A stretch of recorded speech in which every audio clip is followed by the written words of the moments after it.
Welcome to the Veterinary Medicine Loan Repayment Program webinar for interested applicants. My name is Marlene Azevedo, and I'm the program coordinator for the VMLRP. Hi, everyone. My name is Derica Alexander, and I am a veterinarian as well as a first-year AAAS fellow here at USDA NIFA.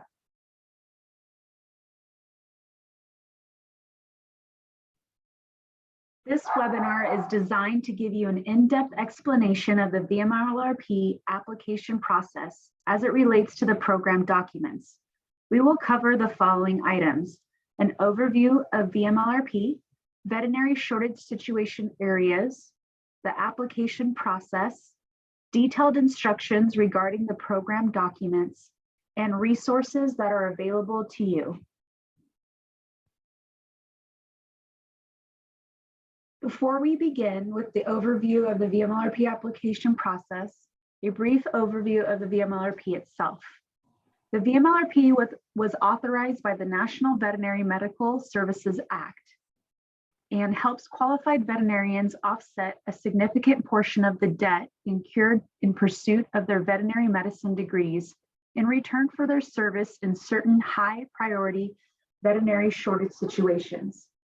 NIFA administers a portion of the NIMSMA by entering into educational loan repayment agreements with veterinarians who agree to provide veterinary services in shortage situations for a determined period of time. VMLRP awardees commit to at least 3 years of veterinary services in a designated veterinary shortage area. In return, NIFA pays up to $25,000 of student loan debt per year, or a maximum of $75,000 for a 3-year award. The program is designed to alleviate high-need areas for food animal veterinary medicine across the United States and insular areas. As such, qualifying individuals who apply to VMLRP fulfill the needs of specific veterinary shortage situations.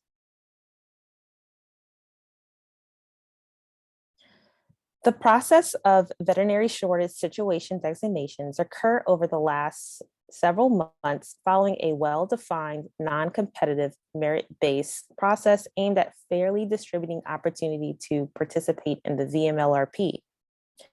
All states, the federal government, DC, and US insular areas were allocated a maximum number of allowed shortage nominations they could submit to NIFA for external panel review and potential designation. Nominations received at NIFA by this year's deadline were reviewed by an external panel of veterinary experts. Care was taken to ensure broad and diverse representation on the panels and to avoid conflicts of interest. The panels either recommended to approve designation or disapprove designation of each submitted nomination.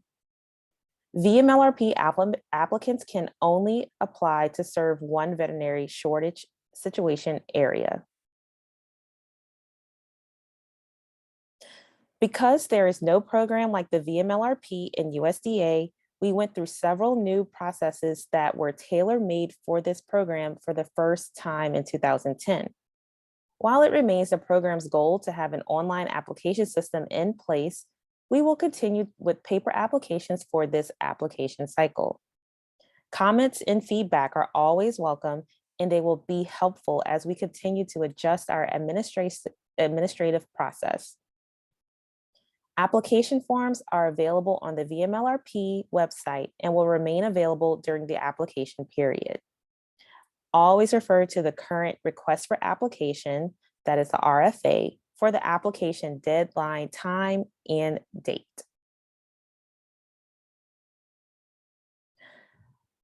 A RFA is a formal statement that invites applications in a well-defined area to accomplish specific program objectives. The RFA includes important information such as instructions on how to complete and submit an application, the amount of funds set aside for competition, the estimated number of awards to be made, and the deadline for submitting an application. You can access the RFA by going to the applicants section of the VMLRP webpage and choosing the Request for Applications That's the RFA subheading. The RFA provides a detailed description of each step in the application. As such, we highly recommend that you review the RFA before you start the application process. An applicant's failure to meet an eligibility criterion or comply with a requirement outlined in the RFA may result in the application being excluded from consideration, or even though an application may be reviewed, will preclude NIFA from making an award. There are slight differences in the requirements between a new and a renewal application. So please be sure to review the RFA to ensure that you respond to the appropriate questions and submit the correct forms for your application. This slide provides an overview of the application process. Applicants are encouraged to contact recommenders and collect loan documents as early as possible. We will be going over each program application form later in this webinar, and there is an application guide on our website that provides a step-by-step instruction in preparing and applying for the VMLRP. After NIFA receives all applications by the deadline, a three-part evaluation process, which we will also cover later in this webinar, takes place before the announcement of awards. NIFA anticipates that all awards will be announced by September 30th.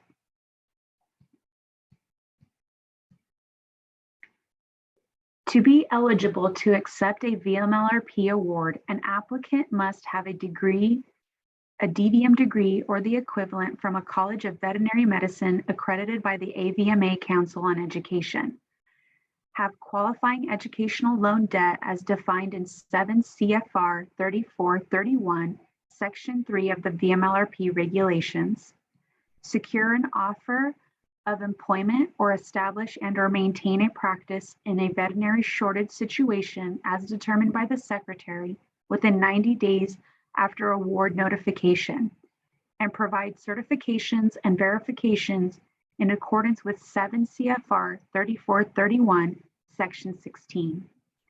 A link to the VMLRP regulations is available in the About the VMLRP section under General Information on the VMLRP website. We encourage you to review the eligibility section in the regulations and contact us if you have questions about your eligibility before you submit your application. The following individuals are not eligible to apply to the VMLRP. An individual who owes an obligation for veterinary service to the federal government, a state government, or any other entity under an agreement with such federal, state, or other entity are ineligible for the VMLRP unless such obligation will be completely satisfied prior to the beginning of service under the VMLRP. An individual who has a federal judgment lien against his or her property arising from federal debt, and an individual who has total qualified debt that does not meet the debt threshold of $15,000.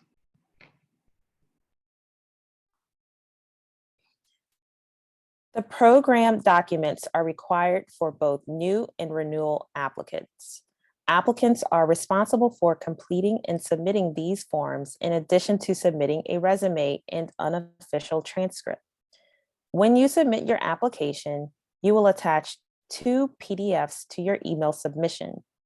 The first PDF is the program document and should include the applicant information form, including a resume, unofficial transcript, a map if applying to a type 1 or type 2 shortage, a personal statement, and list of recommenders. Limit the body of the resume to 2 pages with an optional page to list publications, patents, etc., if applicable. Please review the RFA for more guidance related to formatting requirements for the resume. You must also submit an unofficial transcript from your professional veterinary degree program. Do not send us a transcript for your undergraduate studies or any other program not related to your veterinary degree. Applicants with PhD or master degrees should also attach a synopsis of their dissertation abstract. The second PDF is the loan document, which will include the loan information, certifications for application, and intent of employment forms. Please refer to the loan document webinar for application details or the RFA for specific instruction for submitting the loan documents.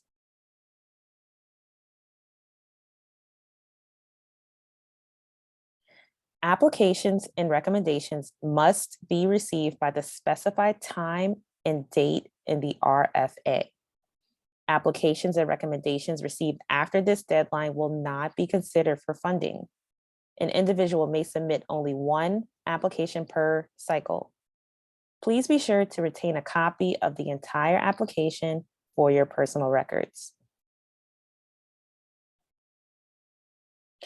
There is an application checklist available for both new and renewal applicants on the VMLRP website. This checklist should be used as a tool to assist you with the submission of your application. Please note, you will not submit the checklist with your application. It is simply a tool to help you organize and navigate the requirements of this application. NIFA reserves the right to contact you for additional documentation beyond those listed on the checklist. Please type your answers on each form. Handwritten answers on your application forms will not be accepted. All forms are provided to you in a PDF fillable format that can be accessed by any Adobe reader. The application information form collects your contact, employment, and education information. You authorize the disclosure of information that confirms you do not have another concurrent or conflicting service obligation or a federal judgment lien against your property. All correspondence regarding submitted applications and award notifications will be sent via email. Therefore, you are strongly encouraged to double-check your email addresses on this form for accuracy before submitting this form. If any of this information changes after you submit your application, it is your responsibility to inform us of this change. You also need to identify the designated veterinary shortage situation you intend to fill. The unique 5-character shortage identification code can be found in the top right corner of the shortage nomination form. These forms can be found on the designated veterinary shortage situations map on the VMLRP website to help to identify your choice. The shortage identification code entered on applicant information form must match the code entered on the intent of employment form. A renewal applicant should enter the shortage ID code of the shortage situation they are currently serving through a VMLRP award. If a renewal applicant is uncertain as to what this code is, they should contact the VMLRP program office to obtain this information.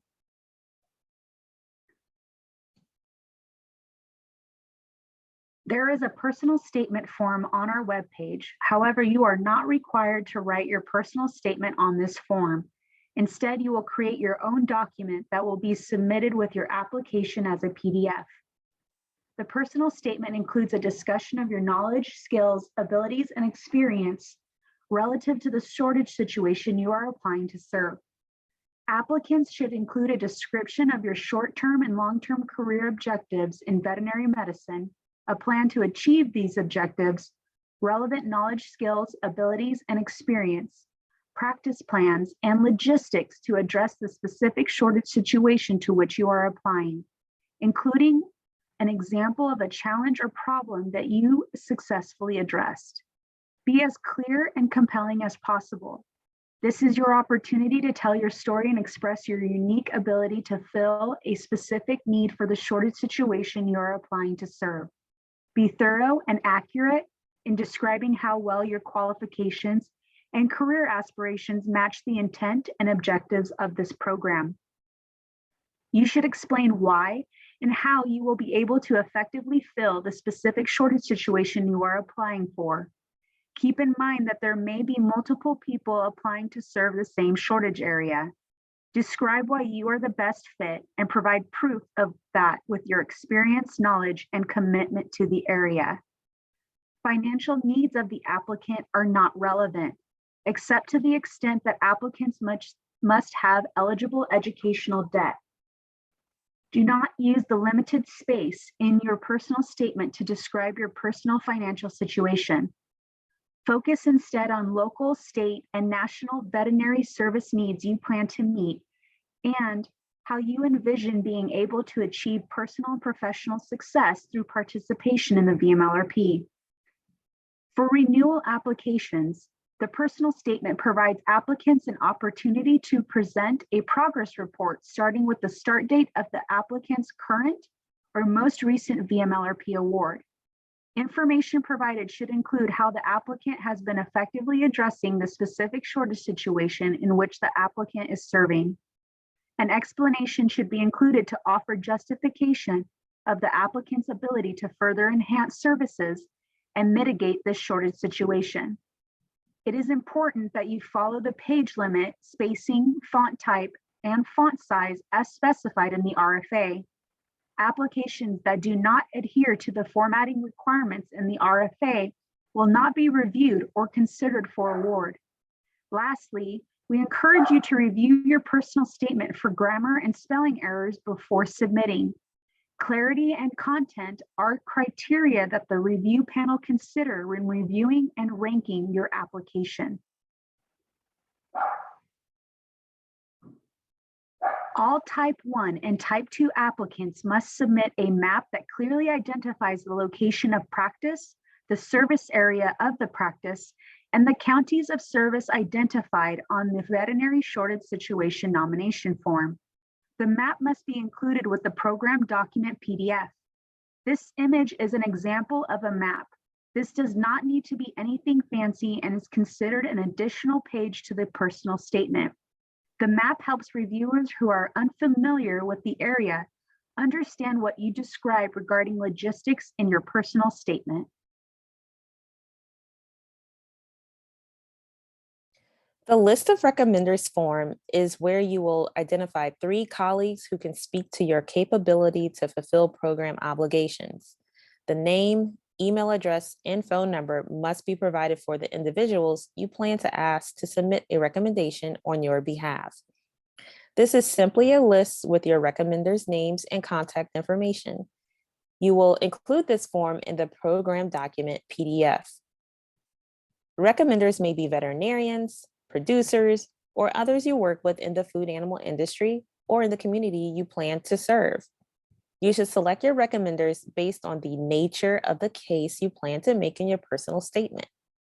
Please be sure to contact your recommenders as early as possible to give them ample time to complete the recommendation form NIFA 0810 on your behalf.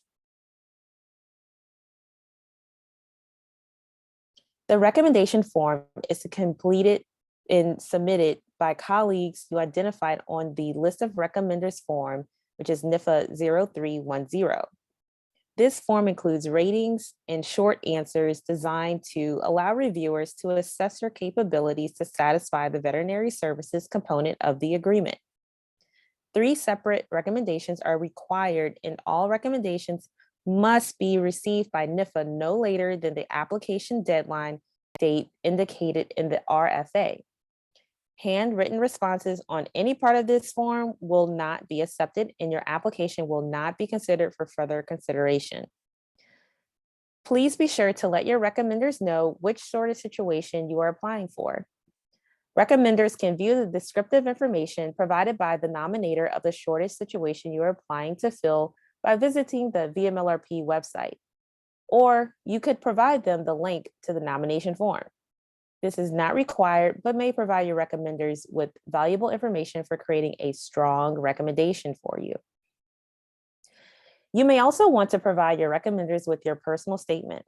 Again, this is not required, but may provide your recommenders with valuable information for writing a strong recommendation on your behalf. Recommenders will send the completed recommendation form directly to the VMLRP staff using fax or email. The fax number and email are shown on our website, this form, and on the RFA. It is always the applicant's responsibility to contact and follow up with the recommenders to ensure all required recommendations are completed and submitted in accordance with the applicable instructions. Recommenders will receive an email confirmation of receipt of the recommendation. A sample contract is available for review on the VMLRP website. You will not submit a contract with your application. However, we recommend that you review the contract before applying to understand the terms and conditions if you are selected for an award. The VMLRP contract is a legal agreement that binds the selected awardee, the Secretary of USDA, and/or the NIFA director to the terms and conditions for participation in the VMLRP. It includes the obligations of both parties. The contract must be signed by the applicant and the secretary before the agreement can become effective. You will receive an official copy of the contract to sign in return if you are selected for an award.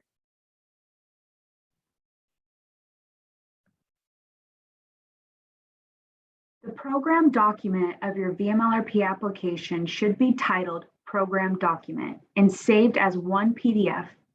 The program document should include the applicant information form, resume, unofficial transcript, map for type 1 and type 2 applications, personal statement, and list of recommenders. Do not send multiple emails of your application. Submit a completed application in one email with your program document and your loan document. Please refer to the loan document webinar for details on how to submit.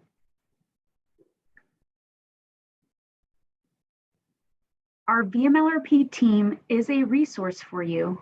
We truly enjoy connecting with applicants and welcome the opportunity to answer your questions, meet with you virtually, or speak with you over the phone. We are available upon request. For application questions, please feel free to reach out via email at vmlrp.applications@usda.gov or use the contact information located in the RFA.